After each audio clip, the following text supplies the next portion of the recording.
Greetings, everyone. Pete Pardo here from Sea of Tranquility. Welcome to another episode of the book review, right? Or the book club, actually, Ralph. That's what we call it here.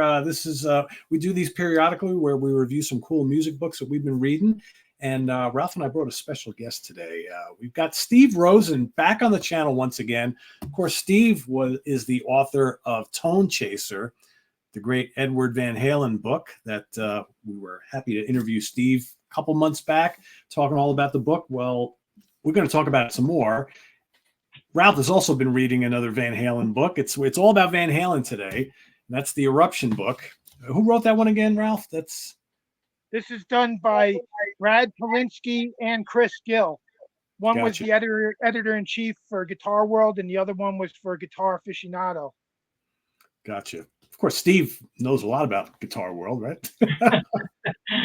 A thing or two back in the day. Yeah. I really wanted to have Steve on because when I interviewed you back, I guess this was last fall, I hadn't read the book yet. So after we did the interview, I went and got a copy of the book and I immersed myself in that. And it's a big, as you can see, this is a monster book. And I took my time going through this, and I got to say I was really, really impressed and really moved by this book. And when Ralph and I were talking about each reviewing a Van Halen book, I said, shit, we got to get Steve back on the show. So, because I have questions for you and comments and feedback, and I know you can add some additional insights. So, but before we kind of throw Steve under the microscope, Ralph, why don't you talk a bit about the book you read, which I have in my Amazon cart. I'm going to pick up real soon because I've been eyeing that one for a while. But once I started on this, I said, I got to wait for that one. So let's talk a little bit about the one you got there. Okay. Yeah, it was a really great book. Definitely recommend it. Steve gets brought up 3 times in the book, but it's Eruption, Conversations with Eddie Van Halen. It's Brad Polinsky, who was editor-in-chief of Guitar World magazine, Chris Gill, editor-in-chief of Guitar Aficionado magazine. The book is based on over 50 hours of unreleased interviews they recorded with Eddie Van Halen over the years. Most of the interviews took place at 5150 Studios at Ed's home in LA. The book contains conversations with Michael Anthony. There's a part where it's Eddie Van Halen and Tony Iommi being interviewed in a room, and both of them, you get a whole big interview with them. Toto guitarist and one of his best friends, Steve Lukather, Steve Vai, Van Halen manager Ray Daniels, Van Halen 3 vocalist Gary Sharon, and then Eddie and Wolfgang sit down for an interview. And it's really cool how the book is structured. It's like the authors would talk leading up to something, and then the interview would start from where they left off. So it starts off in the beginning with them talking about the Van Halens coming over from Holland when they were 7 and 8 years old, Alex and Eddie, and their dad played piano on the boat, and they had like $15 to come over.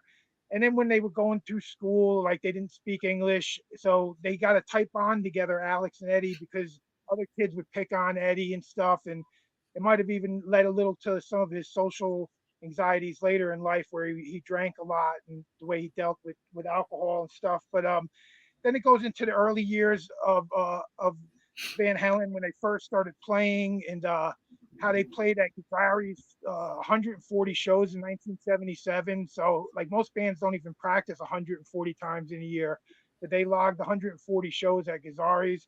They talk about the first time opening up for UFO, the first time they ever play originals, playing live. And it goes through the whole book's like that. It'll like interview Michael Anthony at that point, and he'll put his 2 cents in there, and then he'll interview Eddie again. Eddie's in and out throughout the whole book, all these interviews. And one thing I really like, there's a lot of guitar talk and gear talk, and talks about how many guitars he destroyed, and every like so many pages or so there's a picture of a guitar, and it'll talk about it. But one guitar that they highlighted I thought was really interesting was this one. It's a 1988 Gibson Les Paul Standard with a Floyd Rose vibrato. The thing I found interesting about it is this shirt that I'm wearing is from when I seen them in 2007 at the Meadowlands in New Jersey. And backstage at that very show, Les Paul came to visit Eddie, and he gifted him this guitar. So it has the date of the show that I was at, November 3rd, 2007. That's wild. I was like, that's weird how, like, I only seen Van Halen like twice.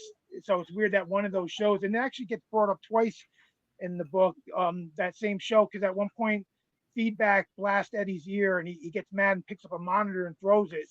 But I don't really remember seeing that at the show, but I told the story about that show once before on the channel. My friend was rocking out and he went crazy and he fell over the seats in front of him, landed on a girl, and they kicked him out. And my wife had to escort him out to the car. They wouldn't let him just leave. And I didn't want to leave the stadium, so I went down to the lower level and I just watched through the entranceway until my wife came back.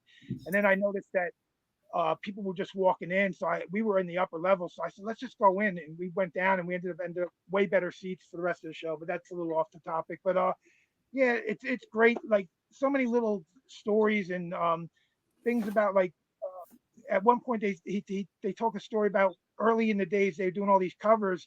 Eddie was such a big Black Sabbath fan that they learned like every Black Sabbath song that was out at the time. And Eddie would always sing the Ozzy parts when they played the songs live, not David Lee Roth. Eddie sang a lot more in the early days.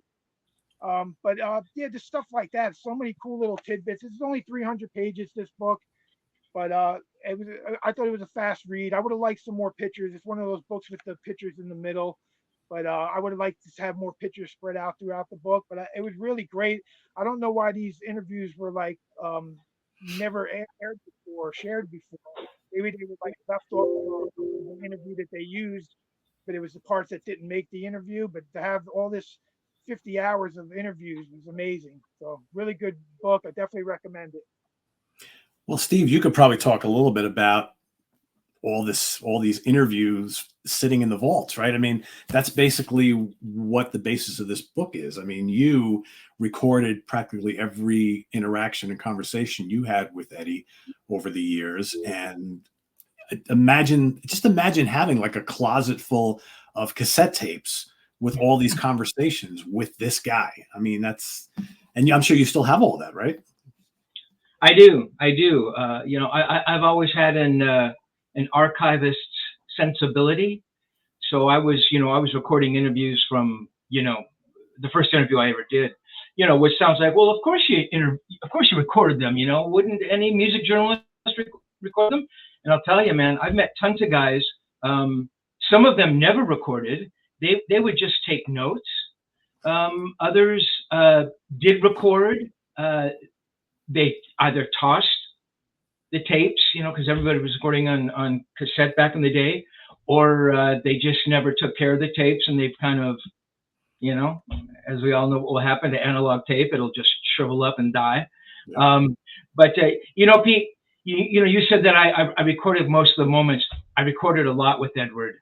I truly wish I had a tape recorder on 24/7. I think back to it now, it's like, can you really go up to a guy's house? And I was up at 5150 pretty often, or he'd come over. It's like, oh, wait, Ed, I got to go get the cassette player. At a point in time, it's a diminishing return. You can't do it, but I did record a lot, probably 50 hours worth, I think. So what I was doing, so in the very early days, so let's just go back to the Guitar World years. I had known him for about 7 years before the first Guitar World cover. I think that was in '84. I met Edward in '77. So I was recording those interviews. There was only one reason, was to be able to sit down with them the next day, listen to them, transcribe them, and write a story. Never in my wildest imagination did I think that, 45 years later, I was going to trot these tapes out again and listen to them and write a book around them.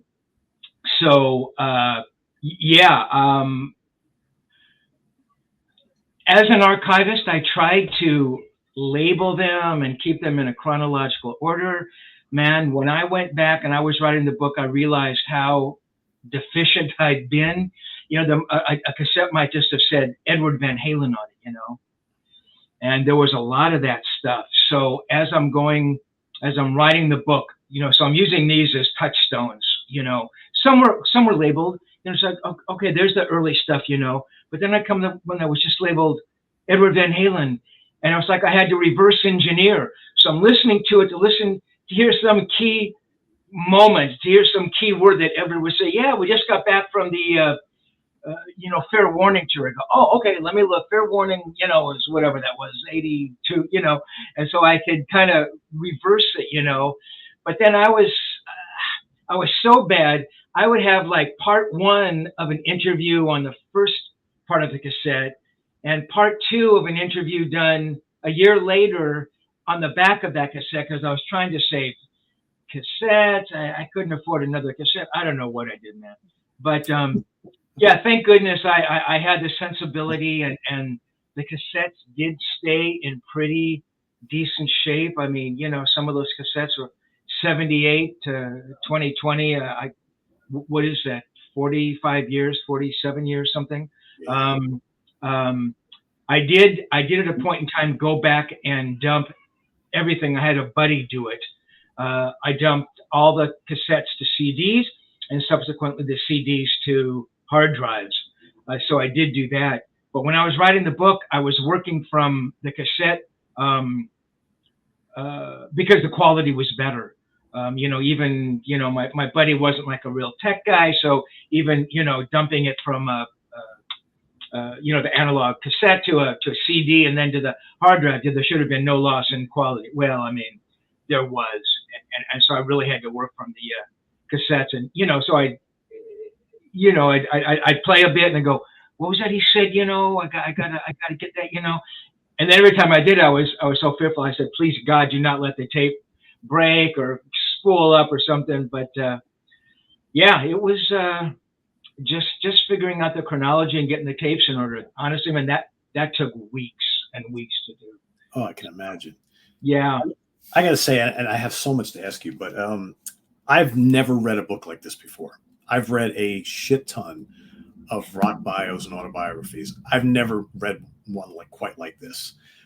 Throughout this entire book, and I love how it starts, at the beginning of your relationship with him, and it takes you pretty much up to his death and everything in between. I felt throughout this whole book like I was the invisible third man in the room with you two guys, because almost every single scene in this book is mostly with the two of you guys alone together. I mean, there obviously are, when you're with Blackmore and, at a concert and all these people are surrounding him, or occasionally you're at the studio and, other folks in the band are there, or management or producers and whatnot.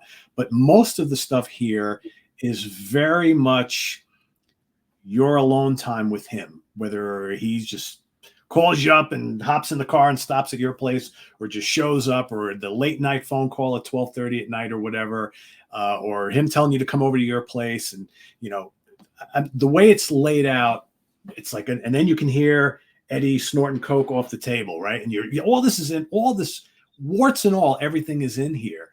And it's just absolutely fascinating, because I never met the guy, right?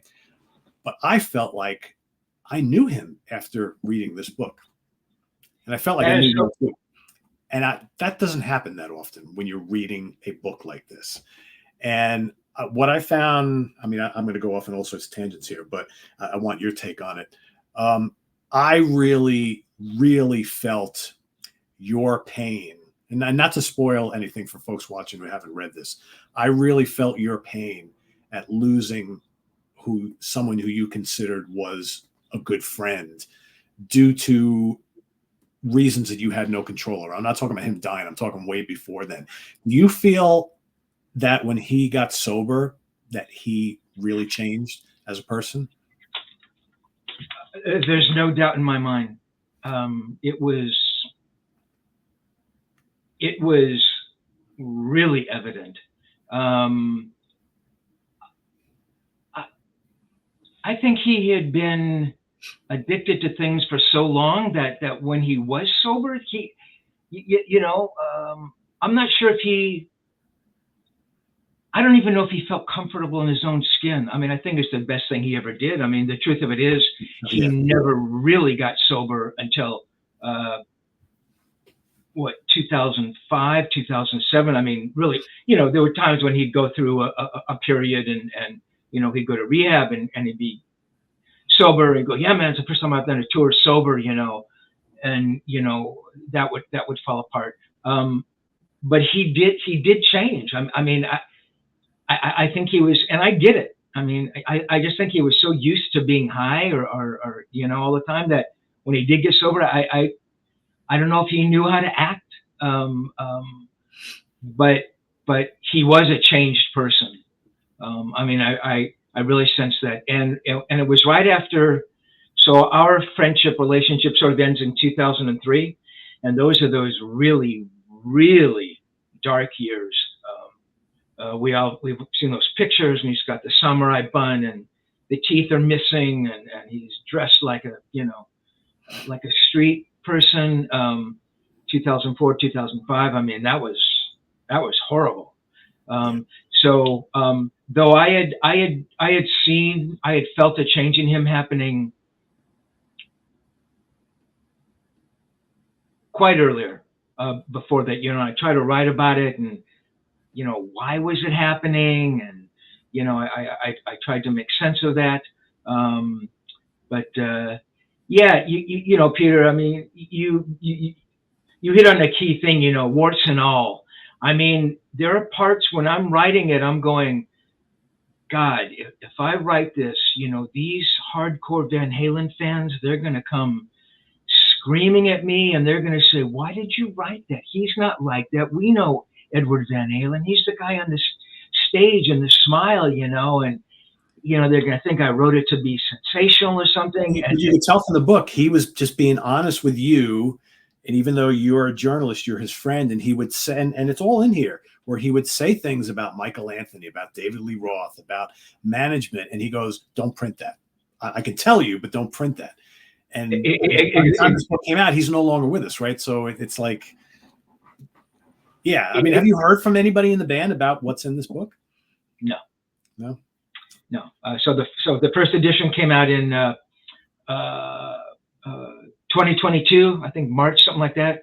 Though, I mean, I haven't. No, I've never heard a word from any of them. Again, the relationship ended in 2003. I write the book, and I started in 2020.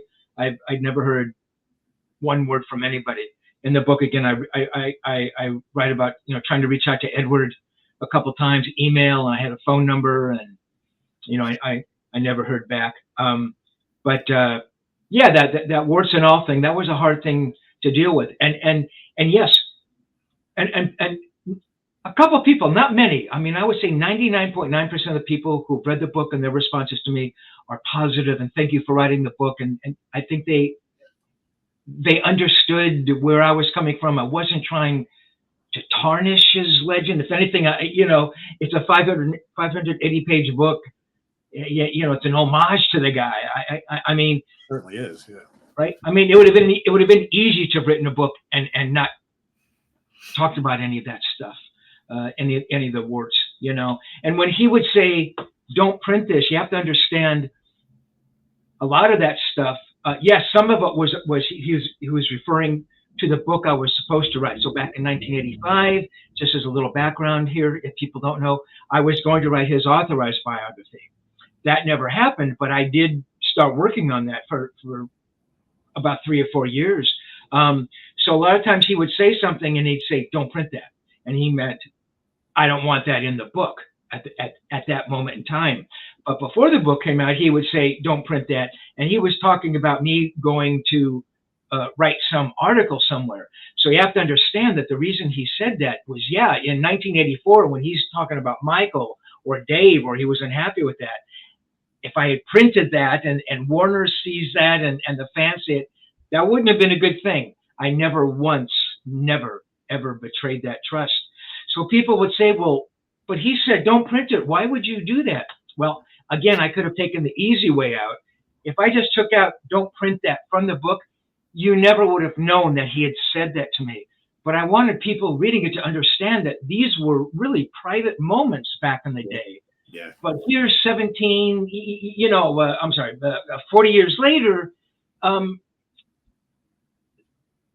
I had to put that in. I had to let people know that how important those moments were. It makes it real. It makes all these situations real. Right. Like I said, it feels like you are being a part now. The reader is a part of the actual conversation that was happening at the time. Every part of it is there. Exactly. And that's why, you said that you felt like you were there, Pete.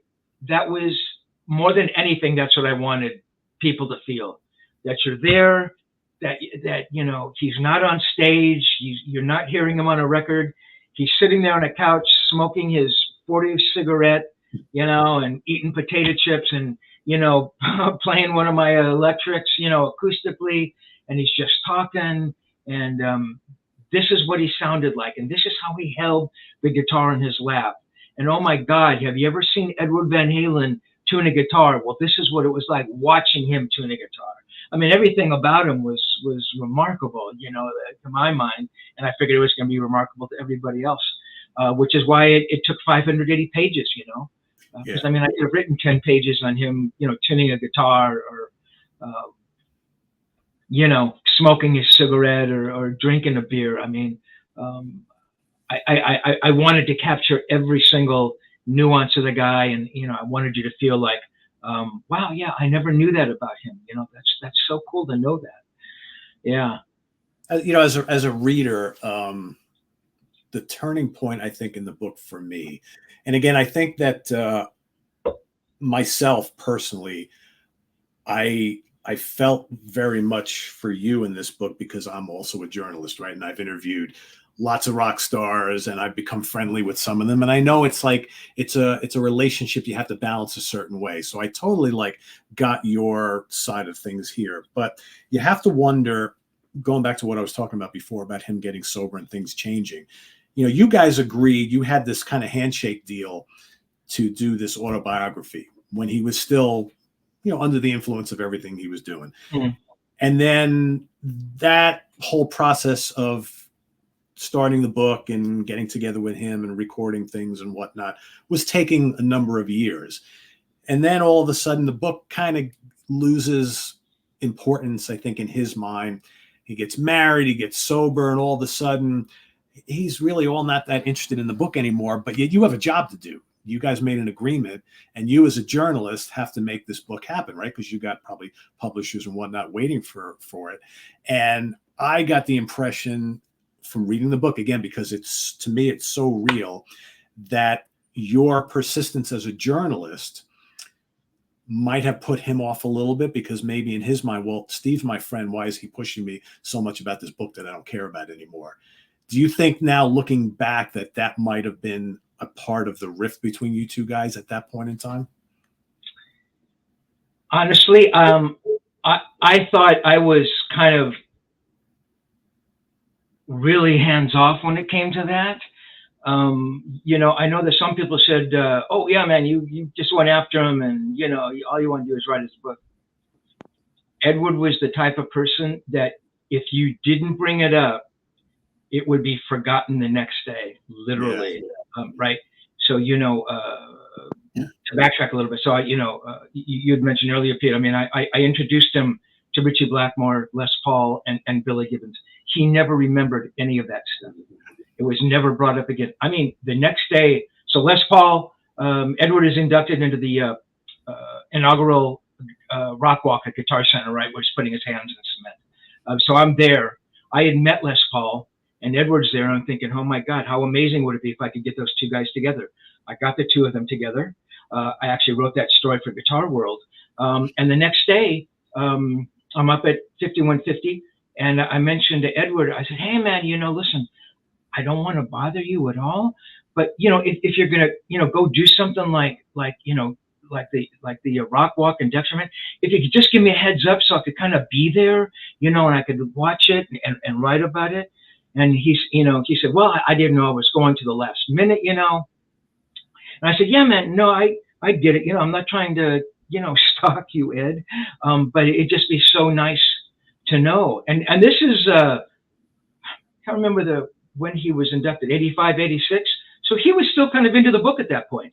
This is 2 years or a year after we had actually signed simple little contracts. And I go, no, man, I totally understand, I was there. And he goes, you were there?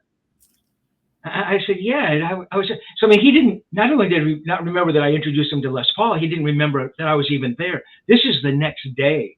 So did I ever feel like that?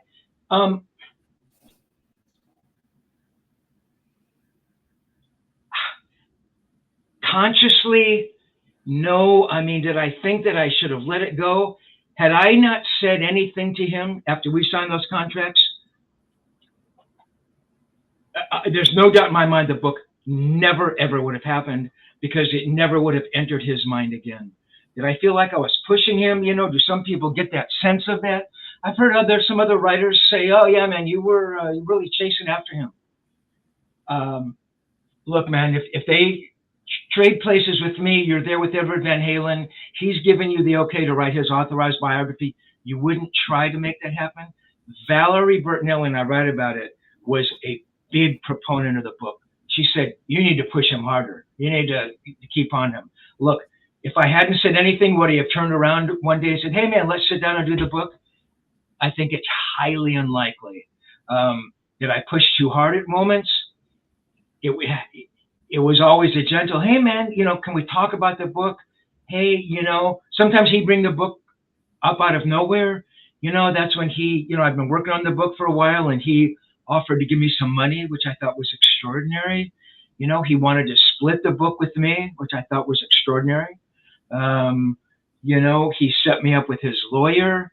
That's when he talks about, yeah, man, when the time is right, I'll go and we'll go do, you know, talk shows, and we'll do covers and stuff, you know. So he was aware of it. I don't think that me pursuing him was a reason. I just think in his mind, as he often told me, it's not the right time. If a book comes out now, people will think my career is over. He was the only one who would think like that. You know, and at a point in time, I realized, you know, I can't keep going after him. At that point, I felt like, yeah, I'm overstepping bounds here. But for the time I was writing it, no, man, I thought I was doing what any journalist, writer, friend would have done. I knew how important that book was going to be. Edward didn't have any sense of it, and not that he should have. But it goes to what is happening now with the Van Halen legacy. Alex is coming out with his brother's book. You know, I'm sure that's going to be remarkable. You know, but where's the Van Halen box set? There's a box set on every other band who's ever lived, you know, whether it was warranted or not. Because somebody, and I'm not placing any blame whatsoever, just the nature of the beast, somebody just did not recognize what that legacy was. How could there not be a box set out there? How could there not be, and again, I'm not placing any blame whatsoever, and that's all up to those people. There's been no tribute concert? No tribute concert. You can't tell me Wolfgang is not sitting on tons of recordings that his father had done over the years, right? At least. I mean, he's been gone for how many years now? Yeah, exactly. So look, again, so, you know, maybe at the end of the day, Edward said, hey, I don't want any of that. Just in the same way, hey, you know, he basically not sang it in so many words. I don't want the book right now. So in answer to your question, no, I never thought that I was overzealous about it. I just so truly wanted it to happen. And you know, it was never, come on, Ed, you know, what do you mean you're not? I would never talk to him like that. He never would have accepted me talking to him like that. No, I don't believe that had anything to do with his drawing away from the book at all. Those are my feelings. So. Yeah, it just seemed to me there was a clear point where all of a sudden he just kind of lost interest in the book thing. And again, it could just be everything else that was going on in his life at the time. Obviously, around that time, Van Halen is absolutely enormous, right? So yeah, I don't know. I think it's a fascinating read. And like I said, I really felt for you being all, you know, part of that inner circle for all those years. And then all of a sudden, and I'm sure a lot of people who felt fairly close to him early on maybe also were kind of on the periphery wondering, like, what happened to my relationship with this guy? Mm-hmm. It's like it's totally different now. And I mean, when you talk about how 3 years go by, 7 years go by where you hadn't heard from them, and just out of the blue, you get a phone call, or you see him out on the highway or whatever, and it's just like, wow, we used to see each other all the time, right? It's like it's kind of crazy. Yeah, it is.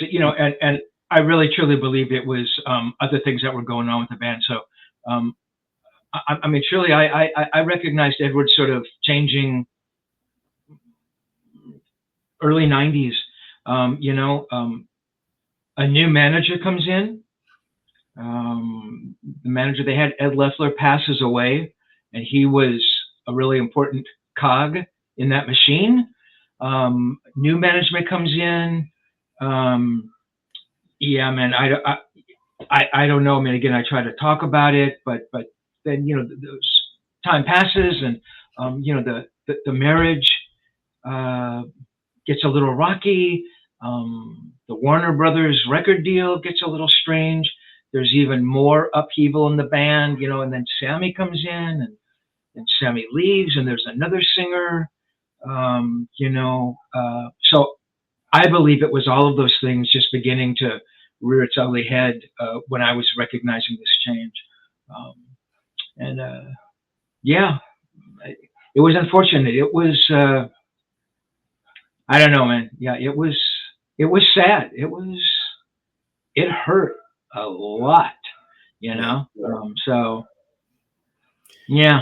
Especially when you're like, you think you're really close to someone, then it just kind of stops, and you're like searching for answers. Like, why does this person just have no real interest in our friendship anymore? Like, what went wrong? Did it something I did? Was it, is there outside forces, right? It's just kind of, you just left wondering, right? And you guys didn't live that far from each other. I mean, what was it? 15 minutes or something like that? It's pretty close. Probably 9 minutes if I drove fast. Yeah. Yeah, no, you're right. And trust me, there were times when I thought, I'm just going to drive over there, and see if he lets me in the gates. They had gates, he had gates, I just couldn't bring myself to do it. Because if he didn't let me in the gates, it'd be like, oh God, I don't need that kind of bad, karma in my life. And what is it I could have done? And I write about that. Did I do something that horribly? Did I stalk him to the point where he couldn't be around me? Well, if that's true, then why were we still talking, albeit briefly, up until 2003? I mean, we had a really nice conversation, one of the final conversations. It was a nasty conversation, but there were some pretty honest things that got said. So, yeah, I tried, I tried to figure, what is it that I could have done? And I whatever it was nothing that I was aware of. It was nothing overt. And yes, you and I can be friends, Pete, and I can not want to talk to you tomorrow, but I would think that I would have the decency in me to tell you why, if you were that close to somebody, or it would be obvious why the friendship ended. But yeah, not knowing, and that word closure, I think, it's a little lofty, it's off used, but yeah, I wish one day he had called me and said, man, I don't want to hang out with you anymore. You wrote that thing, you broke my guitar. I mean, that would have been hard enough to deal with, but yeah, at least I would have known. So, look what happened with him and Michael Anthony. They had almost a very similar story to yours. It's like Michael Anthony didn't seem to really know what happened, and all of a sudden he was on the outs. It's like, once you're on the outs, that's it. That is true. When that door closes, it does not open again. Yeah, Mike must have gone through hell. My God, he was, he's in the band and then he's not in the band, and they take his name off the songwriting credits for those records. I thought that was You know, whether he wrote one note or not, the reality is his name was on there. You know, so yeah, Michael, I'm sure went through some of that. I don't think he ever had a final conversation with Edward, and that must be horribly painful for him. He was a funny guy, man. He was just so amazing, and then he, you know, the outside world encroached on him or something. I don't know what it was, but it just changed. But you know, I wouldn't have traded it for anything. So you know, I love the whole chapter where you talk about the little song you guys were working on together. Yeah. That, you know, I think you felt obviously, wow, this is amazing. I'm collaborating with Van Halen, and then like a year or two later, he barely even remembered that you guys did that, right? That your heart must have just been like, oh man, come on. It's like, exactly. That was pretty surreal, right? So we're jamming on a song, you know, and you know, he's playing bass, I'm playing guitar.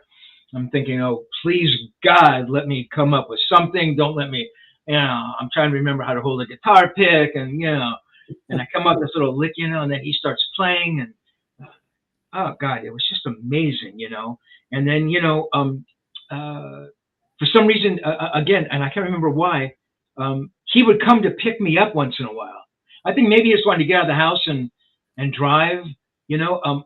We lived, Edward lived in Coldwater Canyon. I lived in Laurel Canyon, and the connecting road was Mulholland, which is a pretty famous street. You've seen it in movies. It's a big windy street, right? And you got fall off on both sides, and it's, you know, kind of beautiful hills and nice houses, you know.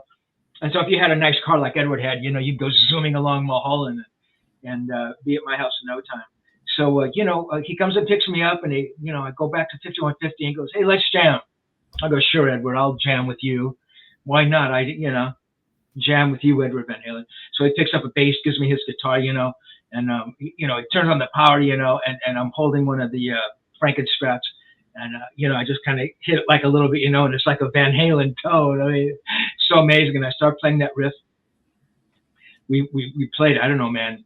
And I have it on tape. I have it all on tape because he gave me the cassette after we were done. That's what was so remarkable about him, you know. And you say you want to find out about Edward Van Halen. Who was he? He realized that, yes, I'm asking Steve to jam with me, and he's probably nervous and he's probably scared.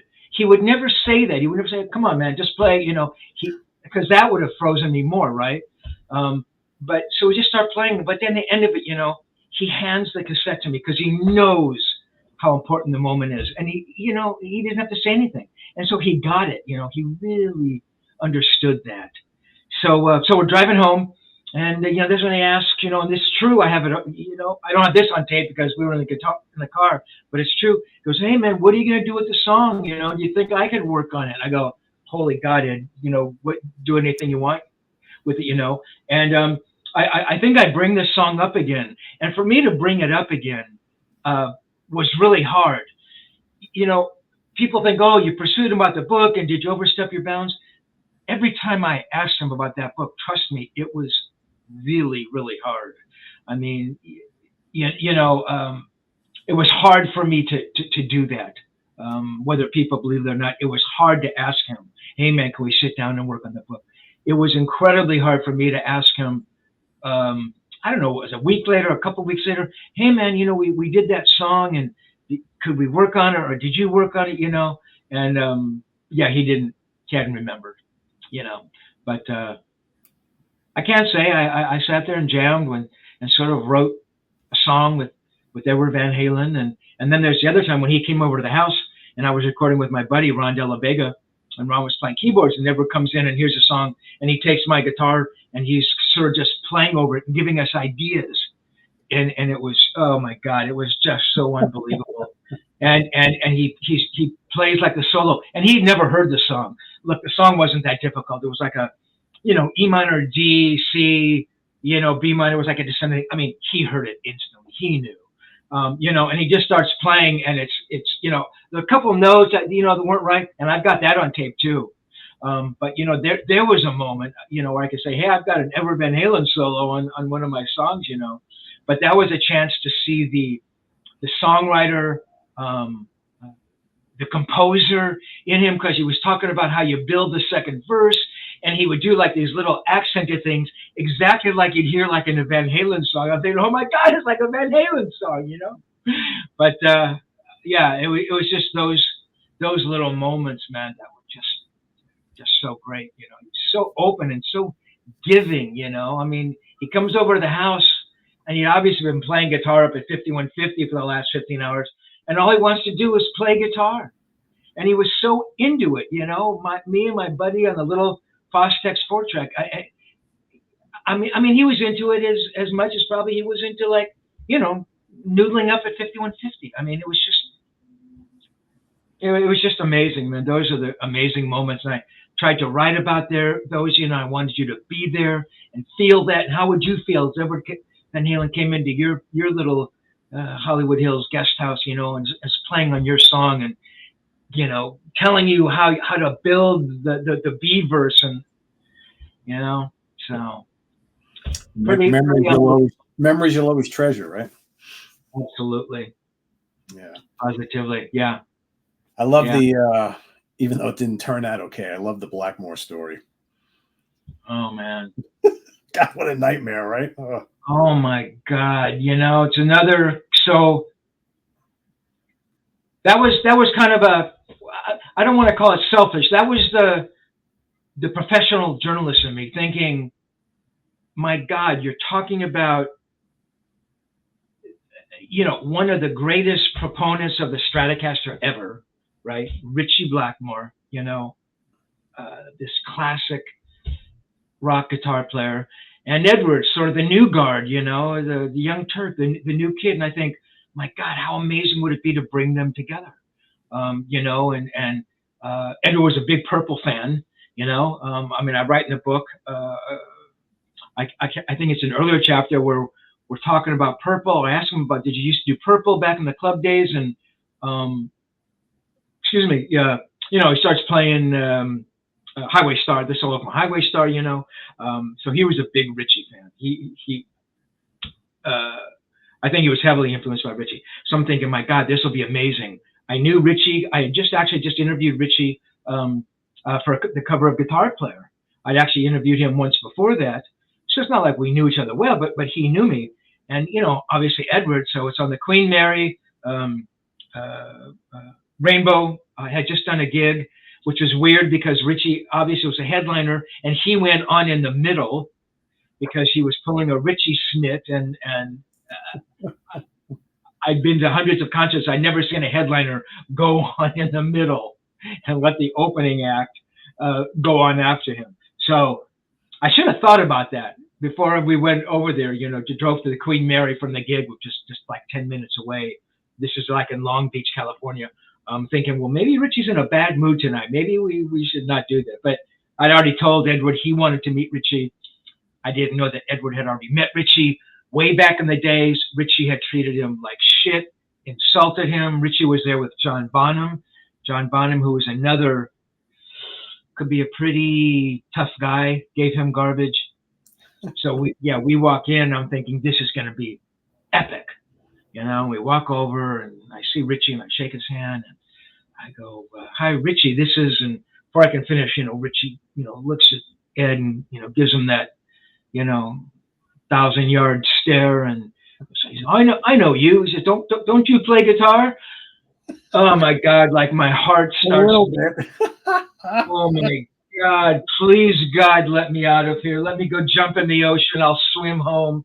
You know, and Edward just stood there, man. And I mean, look, man, how would you feel? Look, yes, this is Edward Van Halen. This is 79. He's, you know, he's taking over the world, but you're meeting one of your heroes and they say that to you. My God, he never uttered a word about it. When we're driving home, I'm thinking, oh my God, the guy hates me. I embarrassed him. He never brought it up. I couldn't bring it up. Later, he would be doing an interview with Jazz Obrecht. Jazz was the editor for Guitar Player. And Edward mentions something about Blackmore. And again, this is another case of Edward sort of not remembering or not mentioning it. And he goes, yeah, I met Ritchie, and, you know, I was going to go down there and say something to him, but I decided not to. And Ritchie just complimented me and said, hey, you're a good guitar player. I forget the exact words from Jazz's story.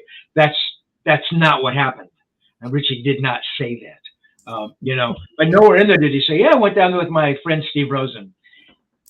You know, not that he would have, you know, but it sounds like he had gone down there to see Ritchie on his own. But you know, history gets written by those who were there, and not necessarily does the truth always follow suit. But yeah, that was not a good moment. But the other two moments that I was able to introduce him to, you know, legends were amazing. Les Paul that I mentioned before, and Billy Gibbons, which took place in the same place.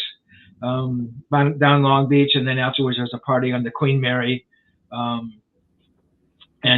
literally the first time, you know, they kind of walked up to each other, it was like they were soul buddies, you know. And at that point, I was odd man out. They went into a private room, you know, and I'm waiting out in this main room, waiting for him to come out, you know. But that was pretty cool. That felt good. So one of the things in the book. And maybe we'll get a little bit from you now. When Eddie passed away, you don't really talk too much in the book about how you felt when you heard the news the first time. What kind of emotions were going through you? So I stopped seeing Edward in 2003. I begin the book, and I remember the date because it was my birthday, August 24th, 2020. October 26th, 2020, Edward passes away. So 6 weeks after I begin the book, he passes away.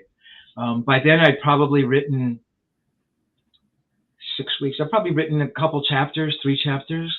And so the first thing I thought about was, what do I do? Do I stop writing? Do I continue writing? People are going to call me a parasite. Oh, you only wrote the book because Edward passed away. You're trying to cash in, even though I began the book before he passed away. So my first reaction when he passed away was, I was shocked. I mean, I was like everybody was, but it wasn't like I was overwhelmed with grief or sadness. Because it had been 17 years since I last spoke to him. The passage of time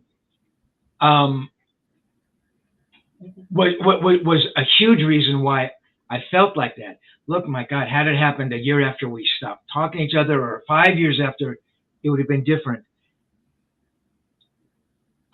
It was one of those things. It was like a delayed reaction, I believe. And as I was writing, I was realizing, my God, now I'm writing and he's not here. One of my great wishes was when I finished the book, even though I had not spoken to him for all of those years, I was hoping somehow he would get a copy of the book. I could get him a copy of the book. Look, I don't think Edward ever read. I don't think he was a prolific reader at all. And I don't think he ever read one story I ever wrote about him. Just like he never listened to all those albums you loaned him that one time, right? Exactly. And he never gave me my records back. No, of course not. There's some good records in there, man. So not that he would have read the book, but that he would have looked at it and even whatever feelings he was having at that time, that there would have been a part of him would have said, and I believe he would have said this, but you know what? You know, I haven't read the book, you know, and you know, we're not friends anymore, but I know you would write an honest book, so good for you. Or I believe that's what he would have said. So in answer to your question, Pete, yeah, I think it was a couple of weeks in, maybe I'd finished the first 3 or 4 chapters, and then every time I'd hear, you know, I'd go through and I was listening to tapes, because by then it was still the early interviews I was doing with him, you know, in 78 and 79, and I hear something, you know, and that was horrible. Yeah. That was horrible. And even now, I think about it, it's so horrible. It was overwhelming. And I wrote a little thing that went up on, I think it was my Facebook page. I wish I had one more minute with him, and that was kind of a outpouring of those emotions, because there was so much more in him, and he was getting to a point where, I write about him, messing around with cello, and I brought my buddy over, and you could see him, I mean, it's like Jimi Hendrix. It's like, my God, what would Hendrix have been doing? There was just so much more music in him to be heard. But yeah, it was kind of a delayed reaction. I know a lot of people heard it instantly. They were like, and maybe I was a little insulated by the book in some ways, that I was so deep into that, and I couldn't think about that, or I didn't want to believe that, But as I was writing, and it didn't take long, it was really hard. And then I as I was writing, I was like, I didn't want what had happened, his passing, to find its way into the writing at that time, because I'm writing about something when he was still here. You know what I mean? It gets a little complicated, but I didn't want to write a book that was maudlin or tugged artificially at the heartstrings. And honestly, I'm not that I'm happy our relationship ended, but again, those 17 years by not having talked to him or anything. I mean, that, time heals. It doesn't heal completely, but excuse me, that period certainly helped. Had it come right after we had just sort of broken up, yeah, that would have been impossible to deal with. So yeah, it was horrible. I mean, it's man, he went way too soon, way too young. Caution to all you people out there: do not smoke cigarettes. Do not smoke. And I knew that was ultimately going to get him. It wasn't the drugs, it wasn't the drinking, which didn't help. But cigarettes, man. Cigarettes don't forget, and anyway. So what's next for you? I mean, this has now been out for a bit. You mentioned first edition. Are you planning on doing like a second edition of this, or do you have another book you're maybe working on now? Yeah, actually, can you hold on one sec, Pete? Hold on right there.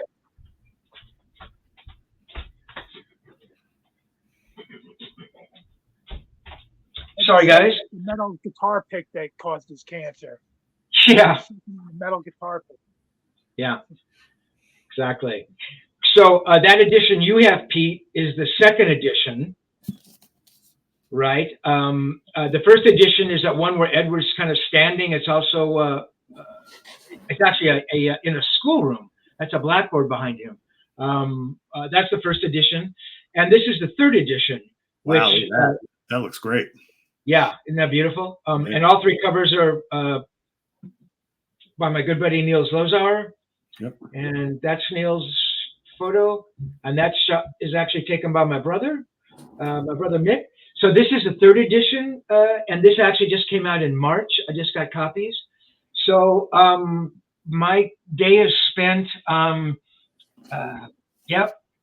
mailing out books and doing wonderful podcasts, and reaching out to musicians and writers, and telling them about the book, and looking for support, and putting up posts on Facebook and Instagram and my YouTube page, and I have wonderful people helping me with that: Adam Roach and Chris Bello. And yeah, I don't know how well everybody can see, but that's Steve right there. Look at that head of hair. Look at that. That's 1978. That's crazy. Day on the Green. That's the first big gig, playing away, leaving the Journey tour. So that's like the first big gig away from that.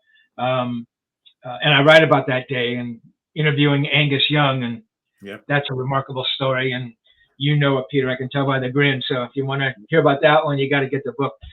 So yeah, man. So just getting the third edition out there. Trying to keep up with everything, answer letters and, people writing. And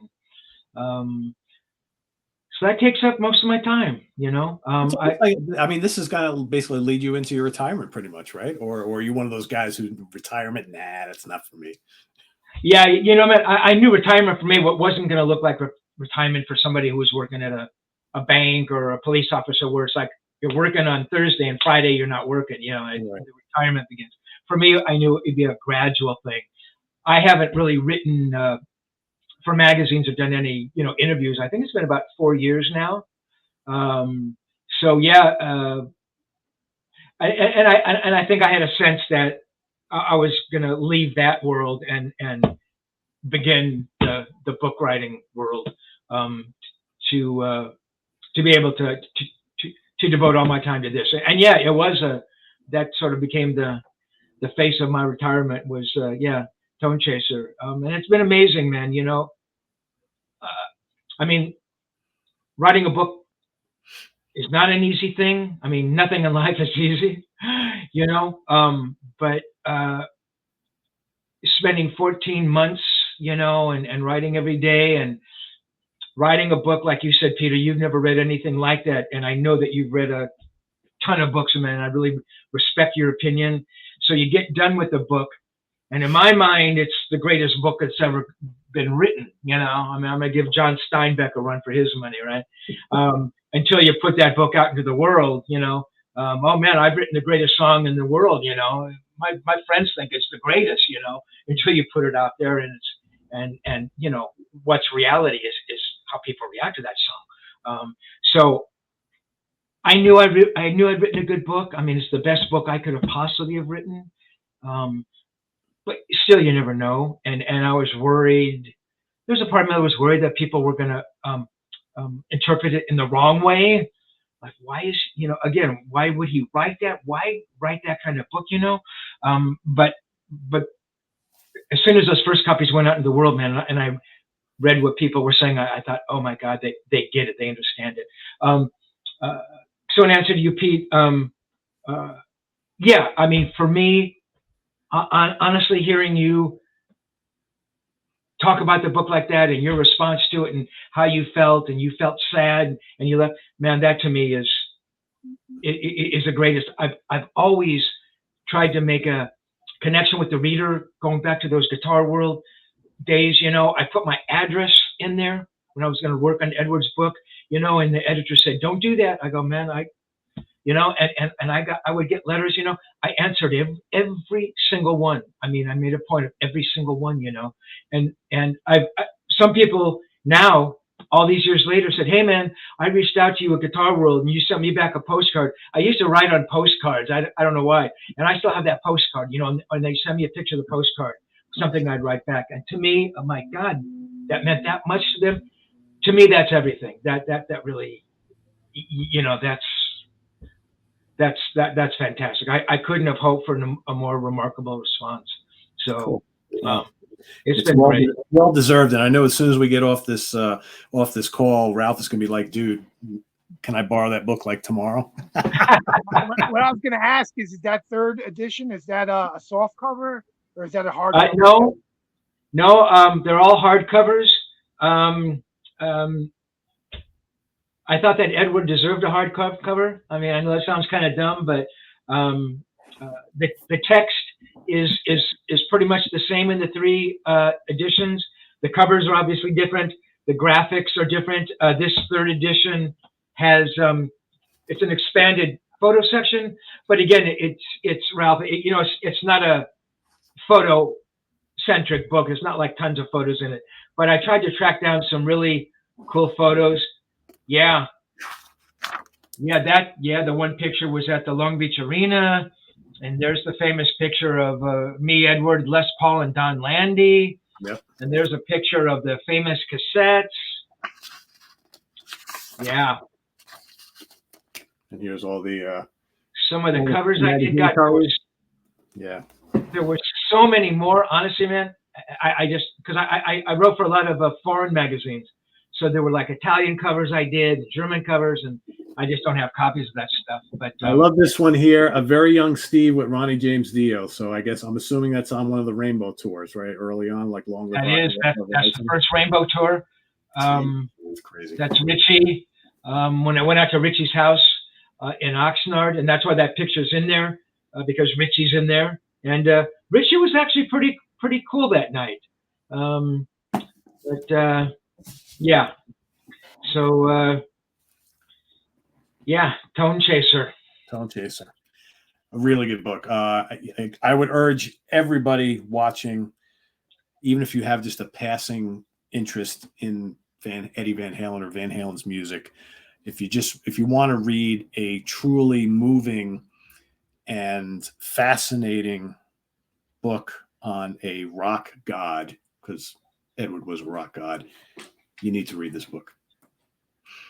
And after you read this, you're going to want to read Eruption and all the other books, because it's he's such a fascinating person, and so great to have you back on the channel again, Steve, to talk about him, because you knew him personally, and that I think is what makes this all kind of be a little bit more real. And love having you on. We'd love to have you on again at some point down the road. Whenever. Absolutely, there might be some things going on down the road. Okay, so stay tuned. And just in closing here, Pete, it was that friendship with Edward that hopefully comes through in the book. Other writers, Brad and Chris are remarkable writers. And they knew Edward a certain way, and I knew him, in a certain way, which is why the books, feel so different. But their book's a remarkable book, and as you mentioned, Ralph, they kindly referenced me in there and gave me a very nice little blurb at the end, and they were very cool, very cool. Another good book is Paul Brannigan's book. He's an English writer, a really fantastic writer. I think it's also called Eruption, but that's another one. Some good books out there for sure, including this one by my good friend Martin Popoff. Oh yeah, Van Halen 50, another really good one. Quite a few. I urge people to go to Steve Rosen's YouTube page, because he's got a lot of these tapes play while he reads parts of the book, and they'll be like talking, and Eddie be doing the interview with his guitar, and Steve will say, "Oh, that cool little part you did," and Eddie would go, and you hear it. It's amazing, like he's like getting him to play guitar right in front of him. But he's got a ton of other. He has like this Lost interview series, and he's got Jimmy Page, David Gilmour, Ozzy, Dio. It's endless. I was like amazed. I subscribed right away because I want to keep going back to it.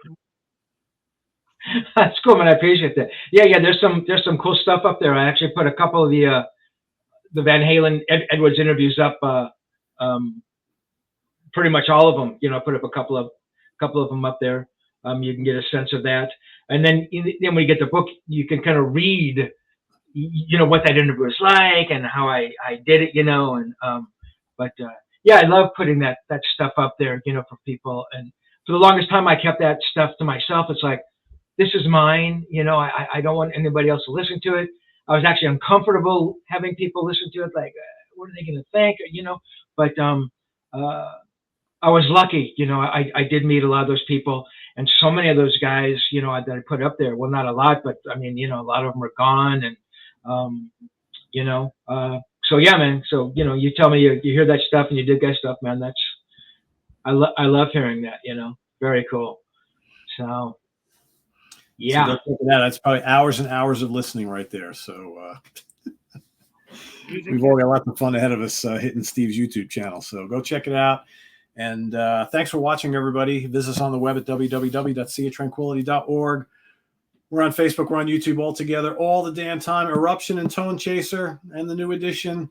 Thanks to Steve Rosen for visiting us here once again. For Ralph Tamborra, I am Pete Pardo. Thanks for watching, everybody. We'll see you soon here on the Book Club, here on SOT. Till then, have a good one, everybody. See you, everybody.